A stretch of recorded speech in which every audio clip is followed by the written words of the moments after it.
Okay, I understand your point of view. There is a very famous case of 2016 where Microsoft introduced a chatbot on Twitter which was called Tay. And the argument was that this is a AI with zero chill. It was supposed to represent a 19-year-old American girl. The problem is it started parroting statements fed to it, and within 24 hours that chatbot had to be removed because it was doing hateful content, content of self-harm and all this. So this is a developing field. So Rahul, you're confident that even if guardrails will come on Grok, and those perhaps you're saying that it needs to be de-hyphenated. But let's focus on guardrails. Pawan Dugal, coming back to you. This old Latin adage of who will guard the guards. Whose responsibility should it be to ensure that these guardrails are in place?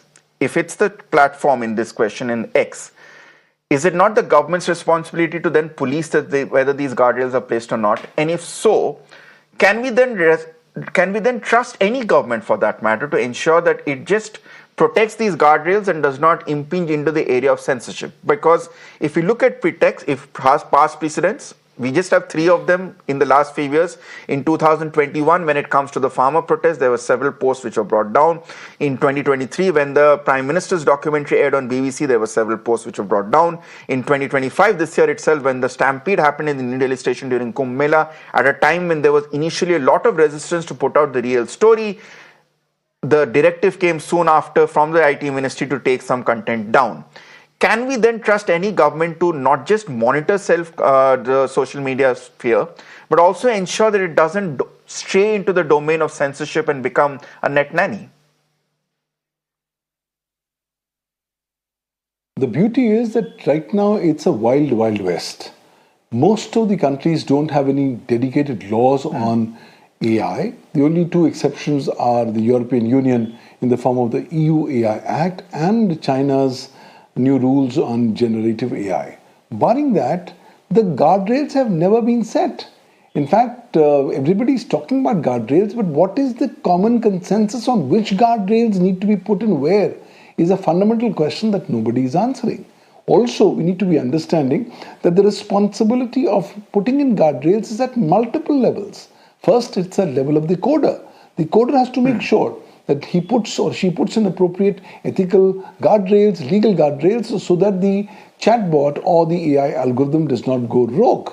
Number 2, it's also the responsibility of the company that's providing the platform where the said AI algorithm is being provided, because they can't say, I have only provided you the platform and I can't be held responsible. They have to be equally responsible for guardrails. But ultimately, the industry is shouting, saying, sir, where are the guardrails? There is no law anywhere in the world which is stipulating guardrails, barring the Chinese law on generative AI. In the context of India, there is no specific guidance by the government on what the guardrails need to be. We do not have a dedicated law on artificial intelligence so far in the country.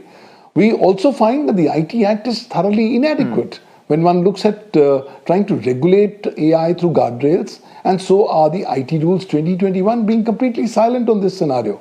The 2 advisories of the Ministry of Electronics and Information Technology of 1st March 2024 and 15th March 2024 are at best only advisories requesting the AI companies to ensure that their platforms and their algorithms do not violate the provisions of the law.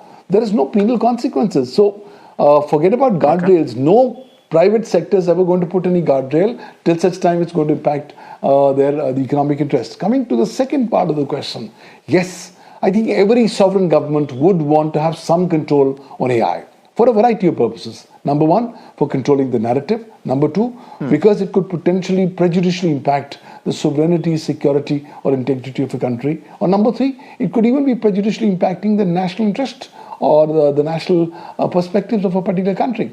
But then, does that mean that the government can actually go ahead and mandate its dictate on AI providers? That may not necessarily happen till such time there's an effective law which provides the government the facility to do so. So therefore, the need for countries to transmigrate from the current stage where they are only coming up with national policies on AI to a stage where they come up with specific dedicated laws on AI could be a good starting point. Till such time that doesn't happen, it's a gray zone. Both the sides could argue on either side of the fence, saying that the other party is going beyond the control or is potentially trying to misuse. But I think we have to realize that artificial intelligence law jurisprudence is only beginning to evolve. And because we are all riding a running tiger, which is never stopping, we'll have to calibrate our approaches on the running tiger as and when we go forward. So hopefully there is new rules, new specific guidelines on these guardrails, and they need to be mandated by the mandate of law with penal consequences, so that such mandates for establishing and maintaining guardrails can be effectively implemented by the private sector before they start making their AI platforms and algorithms available for use in the public. Okay. Okay, so I think we have now established the fact that yes, there needs to be, while yes, we for the sake of brevity have... Okay, Manish wants to come in. Manish, to make your point. Yeah, I just wanted to say that with Elon Musk, one would have to take a lot of things with a bit of pinch of salt, because he is a very unique personality in the sense that he is a businessman and he's also a politician now, or very close to that. And like Trump, he's he has a past. He's also a very powerful businessman and powerful politician, Manish. So it's one and the same. He has a past history of using platforms to negotiate. So you can see that in Brazil, he had a confrontation with the president. You never know what Elon Musk is doing with X and Grok here, and sometimes I feel that he might have left it unregulated just to get up some kind of advertisement out there, and then he might put guardrail. And with even X, because there's a lot of geopolitics going on, so his platforms, what he is doing, I think India would have to be very careful, and this government would have to be very careful and how to respond to him.